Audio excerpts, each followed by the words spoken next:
അല്ല അങ്ങനല്ല, ആൾക്കാർ വണ്ടി ഒന്ന് മാറ്റി കൊടുത്തു. ഇറങ്ങി വണ്ടി തട്ടലും മുട്ടലൊക്കെ തട്ടും. നിങ്ങൾ അതിന്റെ ഇറങ്ങി വണ്ടിന്ന് ഇറങ്ങി മണ്ണടിച്ചങ്ങാണ്ട് കൊടുക്കാൻ പറ്റില്ല.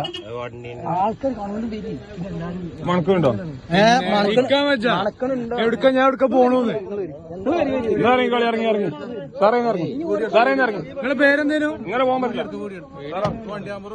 സാറ് വണ്ടിന്ന് ഇറങ്ങി. സാറ് വണ്ടിന്ന് ഇറങ്ങി. ചാവി അമ്മടുത്താ പോകുന്നില്ല. വണ്ടിന്ന് ഇറങ്ങി. ഞാൻ വണ്ടിയിൽ ചാവില്ലല്ലേ? ഇറങ്ങും ഇറങ്ങി. ഞാനേ ഇക്കിപ്പോ അരമണിക്കൂർ മുന്നേ ഈ വണ്ടി എടുത്ത് കൊണ്ടുപോകാൻ പറഞ്ഞു. നിങ്ങൾ ആരെടുത്ത് കൊണ്ടുപോകും? ഈ കണ്ടീഷനിൽ സാറ് വണ്ടി എടുത്തോണ്ട് പോവോ? ഞങ്ങൾ ഞങ്ങത്തോട് കയറ്റി കൊണ്ടുവരും. നിങ്ങളൊരു ഡ്യൂട്ടി ഇല്ല സാറേ. പേരെന്താ? നിങ്ങളെ പേര്?